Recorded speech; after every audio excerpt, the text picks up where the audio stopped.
आमदार महेश शिंदेबाबत शिंदे साहेब योग्य वेळी निर्णय घेतील असं वक्तव्य मंत्री संजय शिरसाट यांनी केलंय। सातारा जिल्हा परिषदेचे अध्यक्षपद पत्नीला मिळवण्यासाठी शिवसेना आमदार महेश शिंदे यांनी जो प्रकार केलेला आहे तो उपमुख्यमंत्री एकनाथ शिंदे यांना मान्य नव्हता। त्या प्रकरणानंतर आमदार शिंदे यांना समजही देण्यात आलेली होती, तरी देखील त्यांचं स्टेटमेंट देणं हे काही बदललेलं नाहीये। त्यामुळे उपमुख्यमंत्री शिंदे हे त्यावरती लवकरच निर्णय घेतील असा दावा शिरसाटांनी केलाय। शिवसेना आणि राष्ट्रवादी काँग्रेसकडे बहुमत असताना देखील भाजपनं फोडाफोडी करून अध्यक्षपदी आपला सदस्य बसवला आणि त्यावरून मोठा वाद झालेला होता।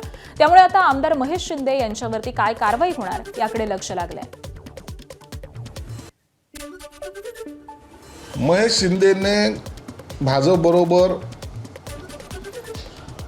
सत्ता मिळवण्यासाठी अध्यक्षपद घेण्यासाठी जो प्रकार केला तो एकनाथ शिंदे साहेबांना मान्य नव्हता, तरी त्याच्यानंतर त्याला समजही देण्यात आली होती, तरी त्याचं स्टेटमेंट देणं काही बदललेलं नाही आणि म्हणून एकनाथ शिंदे साहेब याच्यावर निर्णय घेतीलच।